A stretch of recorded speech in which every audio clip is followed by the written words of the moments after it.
Fight करते हैं, phone से फाइट करते हैं, अभिलाषाओं से फाइट करते हैं।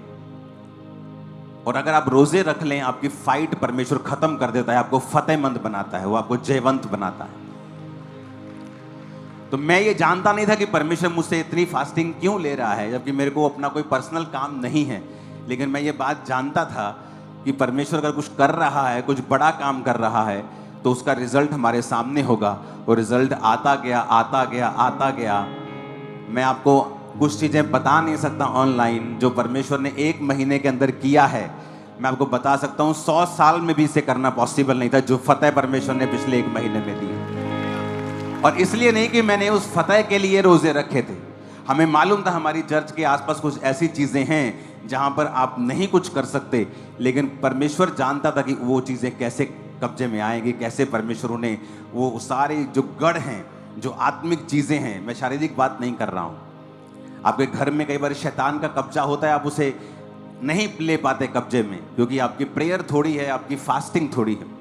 और जब आप फास्टिंग करने लगते हैं, परमेश्वर का आत्मा आपकी आईज ओपन करने लगता है, आपको फेवर देने लगता है, आपके रास्ते खुलने शुरू होते हैं। अगर आपको फतेह चाहिए मिनिस्ट्री में, सेवकाई में, स्पिरिचुअल लाइफ में, चर्च में, पर्सनल लाइफ में, मैरिड लाइफ में, फाइनेंशियल लाइफ में, आपको यह आत्मिक रूल अपनाना होगा। क्योंकि जैसे ही आप फास्टिंग करते हैं, प्रेयर करना शुरू करते हैं, आपकी स्पिरिचुअल आईज ओपन होती हैं, रास्ते ओपन होना शुरू होते हैं, जाहिर होना शुरू होती हैं चीजें आपकी लाइफ के ऊपर जो पहले नहीं थी। मेरा बिलीव है जब आप यहां से आज वापस जाएंगे, आप फास्टिंग प्रेयर की ग्रेस को लेकर कि आप कर सकें, आप वापस जाएंगे। हालेलुया। अपने हाथों को उठा के बोलो, आज जो मैं सुनूंगा मैं फलों को लेके आऊंगा। ऊंची आवाज में बात करो खुदावंद से। उस पोस्टर को उठा के अपने हाथों में प्रार्थना करेंगे, खुदावंद तेरा आत्मा उस क्रूसेड को छुए, तेरा आत्मा लाखों लोगों को लेके आए। खुदावंद बहुत सी रूहें बचाई जाएं। धर्म परिवर्तन तू नहीं चाहता, तू जीवन का परिवर्तन चाहता है, वो वहां पे हो और बहुत से जीवन बदल जाएं। प्रभु यीशु मसीह का आत्मा उन लोगों को छुए जितने लोग वहां पे आए। खुदाबंद तेरा वचन उनको छुए, तेरे वचन के द्वारा उनके हृदय छिद जाए। खुदाबंद खुदा वो समर्पित कर दें अपना जीवन तेरे सामने और सब कुछ अपना तेरे सामने रख के तौबा कर लें। खुदाबंद वो अपने पापों को तेरे सामने रख दे। खुदाबंद अपनी कमियों को तेरे सामने रख के तौबा कर लें। खुदाबंद बहुत से लोग खुदाबंद का आत्मा दिखा रहा है जो इस चर्च में भी बैठे हैं, पास्टर्स की फैमिलीज भी, इस चर्च के विश्वासियों की फैमिली भी उस क्रूसेड को अटेंड करके वो बच जाएंगी और परमेश्वर का आत्मा उनको छू लेगा। जैसे ही वो उस मीटिंग को अटेंड करेंगी वो बचेंगी और खुदाबंद की स्पिरिट उन्हें छूकर अपने में लेकर उन्हें ऊंचा करेगी। आमीन। ऊंचा ये आशीष आपकी है चर्च। हालेलुया। ऊंची आवाजें बोलो हालेलुया। अपने हाथों को उठाकर कि खुदाबंद आज जो कुछ मैं सुनने जा रहा हूं, मैं फलों को लेके आऊं। ये वचन की गहराई मेरे अंदर आए और मैं कभी भी सेम ना रहूं। मांगो ऊंची आवाज में। इसका प्रेशर बढ़ाना सिर्फ।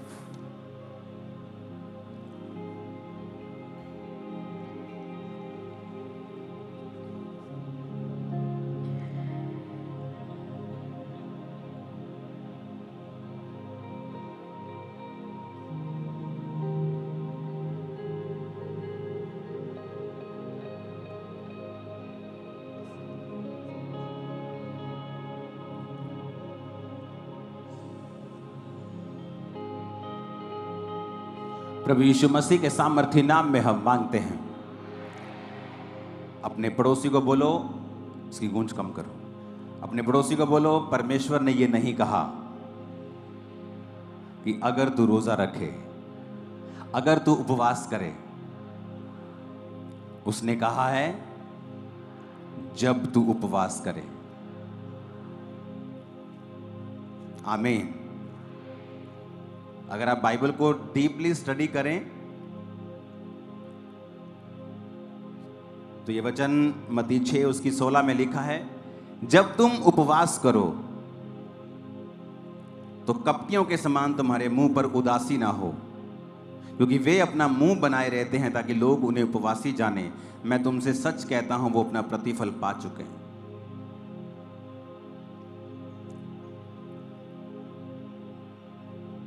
अपने पड़ोसी को बोलो, बोलो जब तू उपवास करे। फिर से बोलो अपने पड़ोसी को, जब तू उपवास करे। फिर से बोलो। पूछो अपने पड़ोसी से, पूछो पूछो क्या क्या ये लिखा है कि अगर तू उपवास करे, कि ये लिखा है कि जब तू उपवास करे? क्या लिखा है बाइबल में? क्या लिखा है? अपने पड़ोसी से बात करो, बोलो क्या लिखा है बाइबल में कि जब तू उपवास करे। मैं जिस संगति में जाता था जब मैं 1 साल का बच्चा था, आपको मालूम होना चाहिए कि मैं कहां से निकला हूं, कि आप सिर्फ स्टेज की कॉपी करके आप मिनिस्ट्री की ग्रेस को कॉपी क्यों नहीं कर पा रहे हैं। मैं उस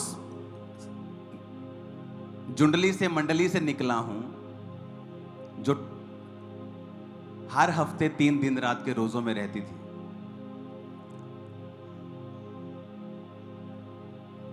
जो कुंवारे रहना पसंद करते थे, किसी की शादी होती थी, किसी की नहीं हुई तो वो टेंशन नहीं लेता था, लेती थी। सब बहनें भाई पवित्रताई में थे, जो खराब थे वो अपने आप चले जाते थे। तो फास्टिंग हमारा एक रूटीन लाइफ थी। मैंने अपनी लाइफ में किसी को 40 दिन रात के रोजे रखते नहीं देखा, लेकिन अपनी स्पिरिचुअल सिस्टर को मैंने रखते देखा है। जब 40 रोजों के बाद वो बाहर आती थी, वो काफी भारी वेट की।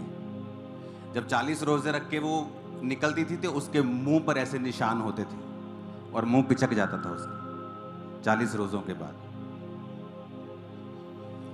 आज अगर 2 रोजे रख के पिंपल हो जाए तो लड़कियां रोजा रखना छोड़ देती, हाय मेरा मुंह खराब हो गया, इधर रिश्ता ही ना कैंसिल हो जाए।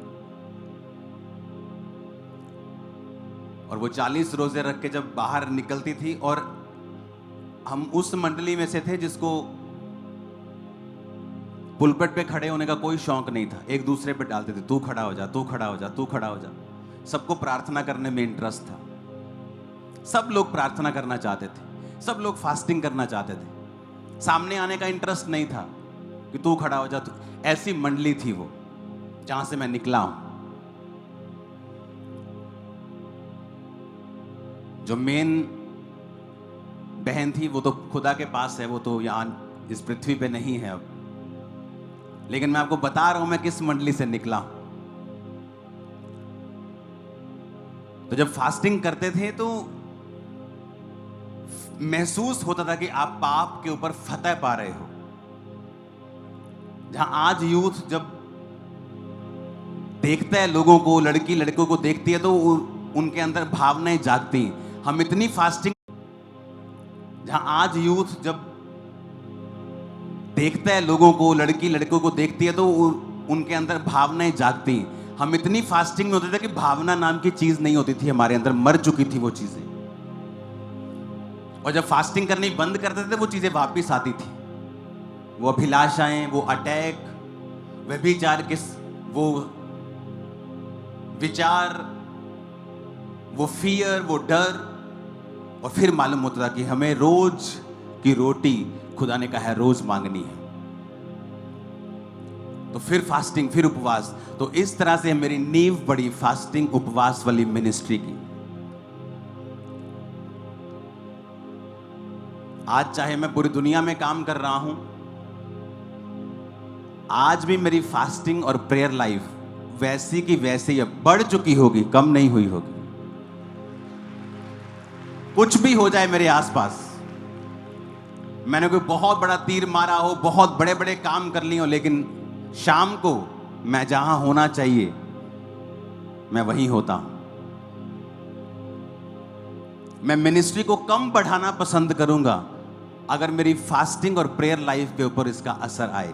इसीलिए जो प्रेरित होते थे वो कहते थे कि हाँ ठीक है, तुम चुन लो, अगर तुम्हें खाना बनाने की प्रॉब्लम आ रही है, चर्च बढ़ गई है, तो तुम चुन लो लेकिन मैं प्रार्थना और उपवास की सेवकाई में ही, वचन की सेवकाई में ही रहूंगा।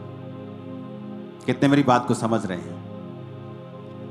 तो ये मेरी सेवकाई होती थी, परमेश्वर के सामने जाना, उपवास करना, प्रार्थना करनी।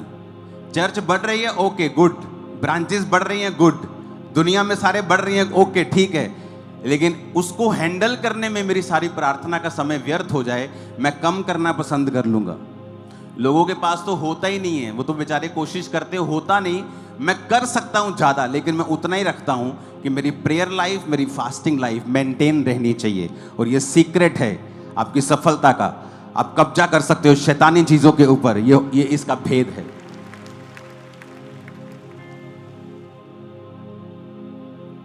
इतनी हम फास्टिंग करते थे कि बीमार हो जाते थे फास्टिंग करके, लेकिन हमें पता था कि जो मेहनतें हमने मसीह में आने से पहले की हैं वो व्यर्थ हैं, लेकिन जो मेहनत मैं मसीह में कर रहा हूं ये व्यर्थ नहीं।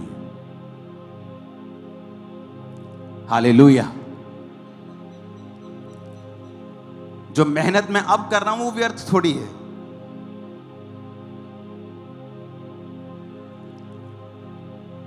आज किस चीज की जरूरत है आप लोगों को, कलीसिया को, ऑल अराउंड द वर्ल्ड किस चीज की जरूरत है? ऐसी संगतियों की जो आपको प्रार्थना में, उपवास में और जीवित वचन के पीछे चलाएं।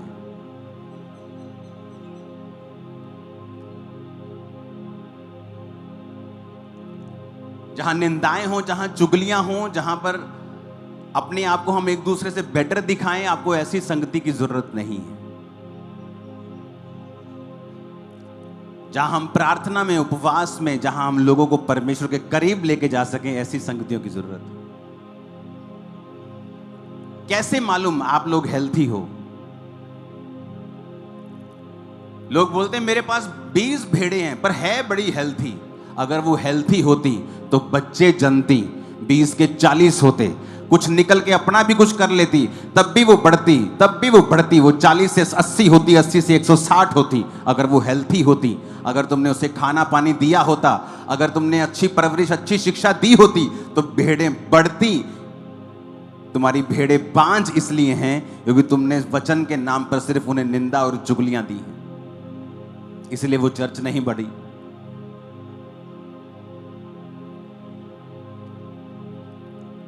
आपको बेसिक पे वापस आना होगा।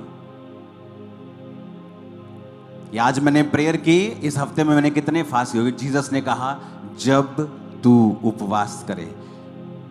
ये नहीं कहा कि अगर तू उपवास करे तो ऐसे करना, उसने कहा जब, यानी इट इज मैंडेटरी, ये करना है। जब तू प्रार्थना करे करनी है, जब तू दान करे करना है, क्योंकि ये जब का मतलब है कि मतलब इसे करना ही करना है। अगर तू दान करे, अगर तू प्रेयर करे, अगर तू उपवास करे, ऐसा नहीं लिखा है। अपने पड़ोसी को बोलो करना ही करना है और रोज रोज करना है। आप अपनी जंग 50% उस दिन जीत जाते हो जिस दिन आपको यह मालूम हो जाता है कि मेरी लाइफ में क्या कमी है। उस दिन आप 50% अभी आपने जीती नहीं है, लेकिन आप 50% उसी दिन जीत जाते हो जिस दिन आपको यह समझ आ जाती है कि मुझे अपने आप के ऊपर वर्क करना है। हालेलुया।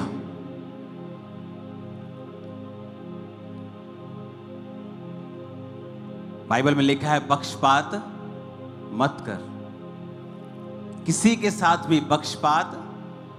और बाइबल में लिखा है मुंह देखकर न्याय ना कर, वरन ठीक ठीक न्याय कर। खामरा चर्च इतनी बड़ी चर्च है कि हर व्यक्ति की आंखें इसकी ओर लगी रहती हैं 24 घंटे। एक सीसीटीवी की तरह हमें देखते रहते हो। और बहुत से लोगों ने मुझे कहा कि आपने जब फलाने ने गलती की आपने ये कहा, आपने जब धमकाने ने गलती की आपने ये कहा, अब आपके प्रधान ने गलती की आपने कुछ क्यों नहीं कहा? मैं इसलिए कहता हूं अधूरा ज्ञान बड़ा खतरनाक ज्ञान है और मूर्खता का कोई इलाज नहीं है। इस चर्च का कोई भी प्रधान नहीं है, इस चर्च का प्रधान मैं हूं, आपको ये मालूम होना चाहिए।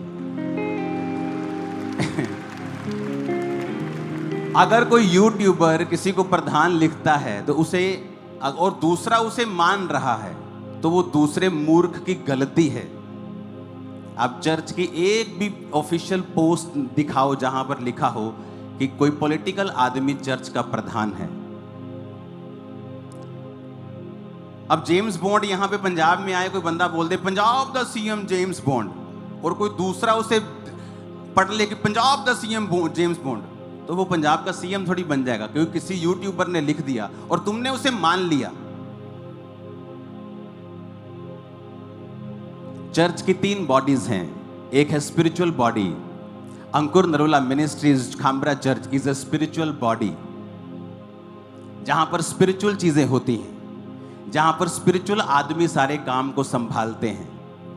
मैं प्रेरित के पोस्ट पे हूं, कोई पास्टर की पोस्ट पे है, कोई डीकन की पोस्ट पे है, कोई अपना अपना काम मैनेजमेंट के थ्रू कर रहा है, कोई किसी तरह से कर रहा है। दूसरा है चर्च का पार्ट, एक सोशल पार्ट, जिसमें हम सोशल काम करते हैं, कॉलेजेस ओपन करते हैं, फ्री शिक्षाएं देते हैं। वो एक अलग एनजीओ है, वो अंकुर नरोला मिनिस्ट्री उसमें नहीं करती, उसका अलग पार्ट है। क्योंकि लोगों को शायद मालूम नहीं है, क्योंकि लोगों को इतना पता नहीं है, नॉलेज नहीं है, ना उनको इतना ज्ञान है, ना ही प्रभु ने उन्हें इतना इस्तेमाल किया है कि उनको इन चीजों के बारे में नॉलेज हो। तो दूसरा हिस्सा है चर्च का, जहां जो स्पिरिचुअल सोसाइटी है वो क्या करती है, वो चैरिटी करती है और सोशल वर्क करती है, घर बना के देती है, फ्री शिक्षा देती है, हेल्प करती है, राशन देती है।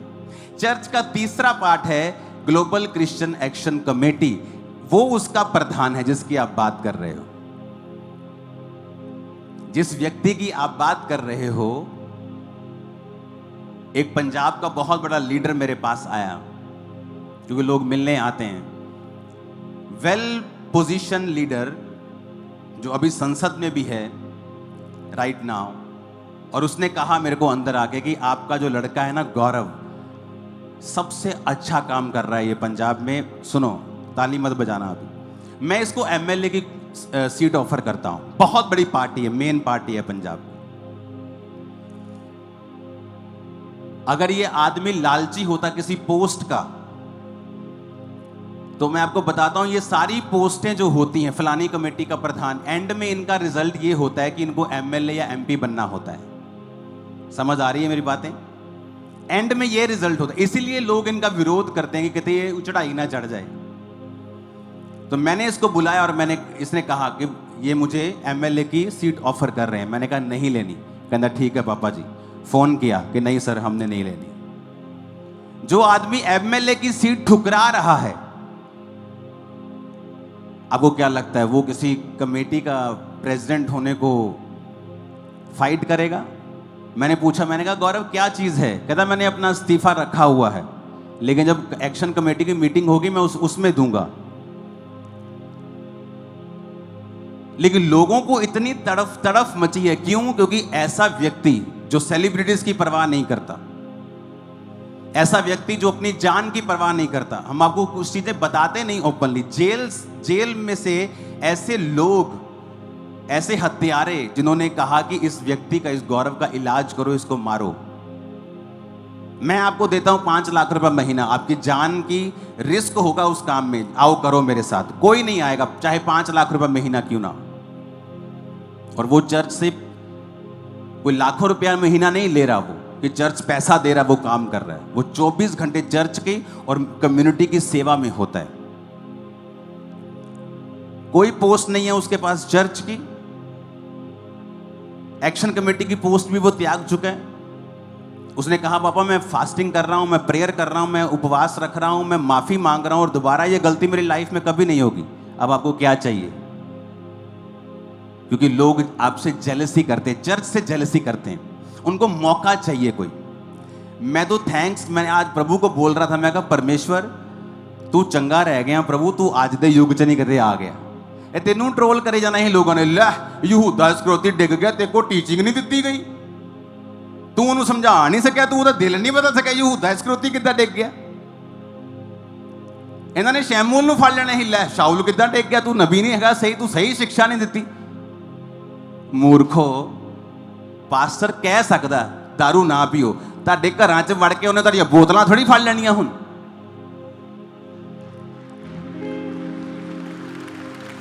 ਤੁਹਾਡੇ ਘਰਾਂ 'ਚ ਵੜ ਕੇ ਤੁਹਾਡੇ ਹੁਣ ਅੰਗ ਥੋੜੀ ਫੜ ਲੈਣੇ ਆ ਉਹਨੇ ਕਿ ਬੇਬੀਚਾਰ ਨਾ ਕਰੋ, ਵੀ ਇੱਧਰ ਆ ਜਾ, ਵੀ ਤੇਰੇ ਹੱਥ ਫੜ ਕੇ ਤੈਨੂੰ ਮੈਂ ਬਾਹਰ ਲੈ ਜਾਣਾ ਹੁਣ, ਤੈਨੂੰ ਤੇਰੇ ਪੈਰਾਂ ਨੂੰ ਬੰਨ੍ਹ ਦੇਣਾ, ਤੈਨੇ ਅੰਗ ਫੜ ਲੈਣੇ, ਤੈਨੂੰ ਜਾਣ ਹੀ ਨਹੀਂ ਦੇਣਾ ਮੈਂ ਉੱਥੇ। ਪਾਸਟਰ ਨੇ ਪ੍ਰੀਚ ਕਰਨਾ। ਜੇ ਕੋਈ ਗਲਤੀ ਕਰੇਗਾ, ਜੇ ਉਹਨੇ ਗਲਤੀ ਕੀਤੀ ਤੇ ਉਹਦੀ ਸਜ਼ਾ ਉਹਨੂੰ ਮਿਲੀ ਹੈ, ਉਹਦੀ ਬੇਇੱਜ਼ਤੀ ਹੋਈ ਹੈ, ਲੋਕਾਂ 'ਚ ਉਹਦੀ ਇਨਸਲਟ ਹੋਈ ਆ, ਉਹਨੂੰ ਕੋਈ ਖਤਮ ਨਹੀਂ ਕਰ ਸਕਦਾ। ਜੇ ਦਾਊਦ ਨੇ ਗਲਤੀ ਕੀਤੀ, ਉਹਦੀ ਇਨਸਲਟ ਹੋਈ, ਉਹਨੇ ਆਪਣੇ ਆਪ ਆਪਣਾ ਅਸਤੀਫਾ ਤਿਆਰ ਕੀਤਾ। ਖਾਂਬਰਾ ਚਰਚ ਵਿੱਚ ਉਹਦੀ ਕੋਈ ਪੋਜੀਸ਼ਨ ਨਹੀਂ ਹੈ, ਉਹ ਮੇਰਾ ਸਪਿਰਿਚੁਅਲ ਸਨ ਹੈ, ਮੈਂ ਉਹਨੂੰ ਸਪਿਰਿਚੁਅਲ ਸਨ ਦੇ ਤੌਰ ਤੇ ਦੇਖਦਾ, ਜਿਹਨੇ ਪੰਜਾਬ 'ਚ ਐਕਸਲੈਂਟ ਕੰਮ ਕੀਤਾ ਔਰ ਅੱਜ ਵੀ ਐਕਸਲੈਂਟ ਨੰਬਰ 1 ਤੇ ਕੰਮ ਕਰ ਰਿਹਾ। ਉਹਨੇ ਮਿਸਟੇਕ ਕੀਤੀ, ਹਾਂ ਕੀਤੀ, ਉਹਦੀ ਸਜ਼ਾ ਉਹਨੂੰ ਮਿਲੀ, ਹਾਂ ਮਿਲੀ, ਪ੍ਰਭੂ ਨੇ ਮੈਨੂੰ ਸਜ਼ਾ ਦਿੱਤੀ ਹੋਏਗੀ, ਉਹਦੀ ਇਨਸਲਟ ਹੋਈ, ਉਹਨੂੰ ਕਿੰਨੀ ਬੇਚੈਨੀ ਫੀਲ ਹੋਈ ਹੋਏਗੀ, ਕਿਉਂਕਿ ਮਾਫੀ ਮੰਗਣ ਤੋਂ ਬਾਅਦ ਵੀ ਜਿਹੜਾ ਪਾਪ ਦਾ ਕੌਨਸੀਕੁਐਂਸ ਹੈ ਤੁਹਾਡੀ ਲਾਈਫ 'ਚੋਂ ਖਤਮ ਨਹੀਂ ਹੁੰਦਾ ਕਦੀ ਵੀ। ਤੁਸੀਂ ਵਿਚਾਰ ਕੀਤਾ, ਮਾਫੀ ਮੰਗੀ, ਮਾਫੀ ਮਿਲ ਜੂਗੀ, ਲੇਕਿਨ ਉਹਦਾ ਅਸਰ ਤੁਹਾਡੀ ਜ਼ਿੰਦਗੀ ਤੇ ਰਹੂਗਾ।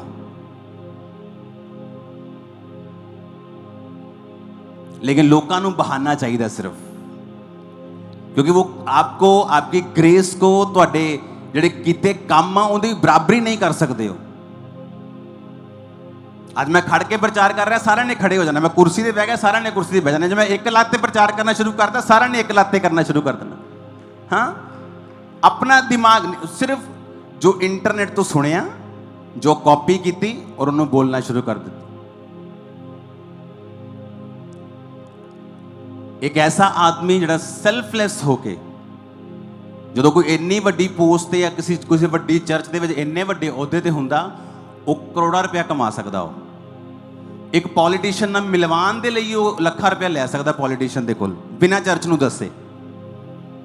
पिछे जे मेरे कोल आया और मैनूं कहंदा पापा मेरा जिहड़ी घर है मेरा वो गिरवी पिया, मैं उहदी किश्तां नहीं दे पाया बैंक दे कोलों, तो मैं हुण बैंक के नाल कोई सैटलमेंट कर रहा कि मेरी सैटलमेंट हो जाए। एक ऐसा आदमी, उन्हें अपना बिजनेस डाउन कर लिया, वो कपड़ियां का बिजनेस सीगा, और जो उन्हें काम पर जाना चर्च तो फोन आ जाना, भाजी जाइए उत्थे थाने च गल करनी, भाजी जाइए SSP को गल करनी, भाजी जाइए क्रूसेड की बुकिंग करनी, भाजी जाइए क्रूसेड का उत्थे पंगा पै गया, भाजी जाइए वो काम हो गया। उन्हें अपना काम छड्ड के काम करने शुरू करते, काम वो खत्म हो गया, उन्हें वाइफ नूं बिठाया, चलिया नहीं, काम डाउन हो गया। एक ऐसा आदमी जिन्हें अपना बिजनेस छड़ दिता, अपनी जान की परवाह नहीं की, उन्होंने ट्रोल करने का मतलब है तुसी शराप लै रहे हो अपने ऊपर। और एक मिसटेक वो को हुई, हाँ 100% हुई, छोटी हुई नहीं, बहुत वड्डी हुई, उसका असर होगा 100% होगा, उसकी इंसल्ट होगी, लेकिन ये भी गल याद रखियो, वो फिर तो ऊपर आऊगा और ज़्यादा ऊपर आऊगा। मैं एज ए स्पिरिचुअल फादर किसी को किवें छड्डदा जे बंदा पश्चाताप करे तां, और उन्होंने लोगों सामने रोन की लोड़ नहीं की, और रब सामने रोवे, अपने मेरे सामने भी रोन की लोड़ नहीं। ये कोई पुराना नियम थोड़ी है कि याजक के सामने जाके माफिया मंगनियां, बाहर आओ पुराने नियम तो तुम रूम के विच जाओ, पाप किया जाओ माफ़ी मंगो रब दे कोलों, तुहानूं किसी कोल माफ़ी मंगण की लोड़ नहीं। हाँ, तुसीं एक पोस्ट ते सीगे, तुसीं मेरे कोल आए, मैं तुहानूं माफ़ किया, उसका कॉन्सीक्वेंस की है कि तुसीं हुण एक पदवी ते नहीं हो, उसका कॉन्सीक्वेंस ये है कि तुसीं हुण अपनी इमेज फिर तो बनाओगे, इसका कॉन्सीक्वेंस ये है। लेकिन अज लोगों को चेक करो, जिन्होंने पता है कि मसीह कौम लिए काम करने वाले बंदे नूं किद्दां उन्होंने बदनाम करने की कोशिश की। अगर उसकी मिसटेक सी, वो फोन कर दे कि गौरव तेरे को मिसटेक हुई, वो कहना हाँ मेरे को हुई, मैं माफ़ी मंगदा, नैक्सट टाइम करेगा, कदी नहीं करा। और मैं ऐसे लोगों भी, लोग मैंने दसदे, ऐसे लोग भी है उन्होंने लगा कि चर्च का प्रधान है, अपने अपने चर्चा च प्रधान खड़े करते, पता ही नहीं कि है ही नहीं, पोस्ट ही है नहीं चर्च के विच, फिर कहते ही कॉपी नहीं करते। फिर उन्होंने लोगों दी कंप्लेंट्स है कि इन्हों के 3-3 जगह पर रॉन्ग रिलेशनशिप्स उन्होंने लोगों दी, असीं कभी भी गल नहीं की। क्यों? मैं हमेशा पर्सनल अटैक करने पर बिलीव नहीं करता कि अगर परमेश्वर ने तुहाडा कोई गलत चक्कर चलता पे, हिसाब किताब सैट नहीं हैगा, तो रब तुहानूं सज़ा देऊगा। तो अगर पब्लिकली कुछ करोगे, मैं पब्लिकली कुछ कहूँगा, अगर तुम सीक्रेटली कुछ गलत कर रहे हो तो रब तुहाडा न्याय करेगा। पर अज लोगों को बहाना चाहिए।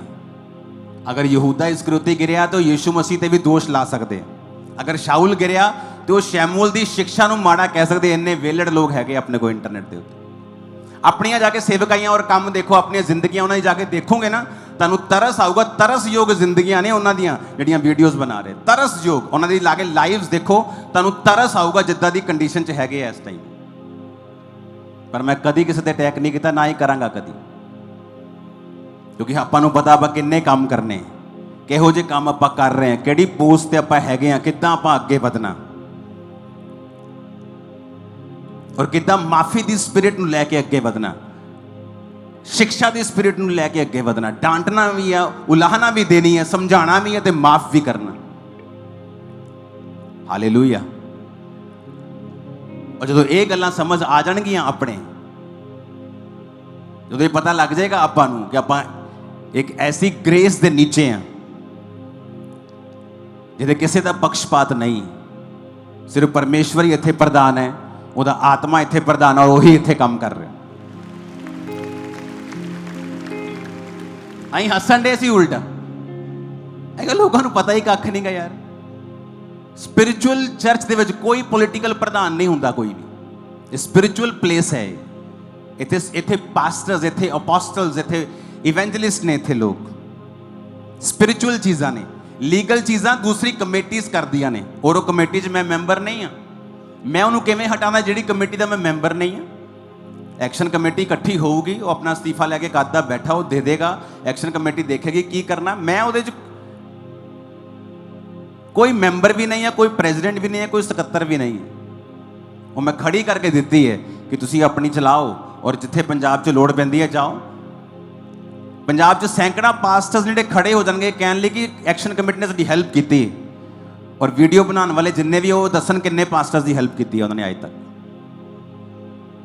10% ਵੀ ਨਹੀਂ ਹੋਣਗੇ ਜਿੰਨੀ ਇਹਨਾਂ ਨੇ ਕੀਤੀ। ਹਾਲੇਲੂਇਆ। ਕਾਂਬਰਾ ਚਰਚ ਵਚਨ ਤੇ ਖੜੀ, ਔਰ ਖੜੀ ਰਹੇਗੀ ਹਮੇਸ਼ਾ, ਔਰ ਸਟਰੋਂਗ ਵਚਨ ਦੇ ਉੱਤੇ ਖੜੀ। ਸਾਰੀ ਉਮਰ ਹੋਰ ਕੀਤਾ ਹੀ ਕੀ ਹੈ? ਵਚਨ ਦੀ ਸਿੱਖਿਆ ਤੇ ਲਈ ਹੈ ਪਰਮੇਸ਼ਵਰ ਦੇ ਕੋਲੋਂ, ਵਚਨ ਹੀ ਤੇ ਪੜਿਆ, ਹੋਰ ਕੀਤਾ ਹੀ ਕੀ ਹੈ ਅਸੀਂ? ਮੈਂ ਚਾਹੁੰਦਾ ਤੇ ਕਈ ਕੁਝ ਕਰ ਲੈਂਦਾ ਅਮਰੀਕਾ ਜਾ ਕੇ, ਅੱਜ ਵੀ ਮੈਨੂੰ ਖੁੱਲੇ ਆਫਰ ਹੈ ਅਮਰੀਕਾ 'ਚ, ਲੇਕਿਨ ਵਚਨ ਦੀ ਸਿੱਖਿਆ, ਵਚਨ ਨੂੰ ਪੜ੍ਹਨਾ, ਪ੍ਰਾਰਥਨਾ ਕਰਨਾ, ਉਪਵਾਸ ਰਹਿਣਾ, ਇਹ ਮੇਰੀ ਲਾਈਫ ਰਹੀ ਹੈ ਸ਼ੁਰੂ ਤੋਂ। ਔਰ ਪਰਮੇਸ਼ਵਰ ਨੇ ਮੈਨੂੰ ਐਦਾਂ ਹੀ ਬਣਾਇਆ, ਮੈਂ ਚੇਂਜ ਨਹੀਂ ਹੋ ਸਕਦਾ। ਕੰਮ ਵਧੇ ਘਟੇ, ਬਹੁਤ ਵੱਧ ਜੇ, ਮੈਨੂੰ ਕੋਈ ਮਤਲਬ ਨਹੀਂ, ਲੇਕਿਨ ਮੇਰੀ ਇਹੀ ਲਾਈਫ, ਔਰ ਤੁਹਾਡੀ ਵੀ ਇਹੀ ਹੋਣੀ ਚਾਹੀਦੀ ਅੱਜ ਤੋਂ। ਹਾਲੇਲੂਇਆ। ਇੱਕ ਪਾਸਟਰ ਦਾ ਕੰਮ ਹੈ ਕਿ ਉਹ ਆਪਣੇ ਲੋਕਾਂ ਦੀ ਅਗਵਾਈ ਕਰੇ। ਉਹ ਗਲਤੀ ਕਰਦੇ ਉਲਾਹਨਾ ਦੇਵੇ, ਡਾਂਟੇ, ਇਲਾਜ ਕਰੇ, ਪਛਤਾਤਾਪ ਵੱਲ ਉਹਨਾਂ ਨੂੰ ਲੈ ਕੇ ਜਾਏ, ਉਹਨਾਂ ਨੂੰ ਸੁੱਟੇ ਨਾ। ਵਚਨ 'ਚ ਲਿਖਿਆ ਪਰਮੇਸ਼ਵਰ ਜਦੋਂ ਪਤਰਸ ਨੇ ਗਲਤੀ ਕੀਤੀ ਤੇ ਫਿਰ ਤੋਂ ਉਹਦਾ ਅੰਗੀਕਾਰ ਕਰਵਾਇਆ कि बोल हुन कि यीशु मसीह उद्धार करता है, मुक्ति दाता है। बोल कि सिर्फ परमेश्वर ही उद्धार करता है। बोल कि तू सिर्फ परमेश्वर सामने ही झुकेगा। हालेलुया।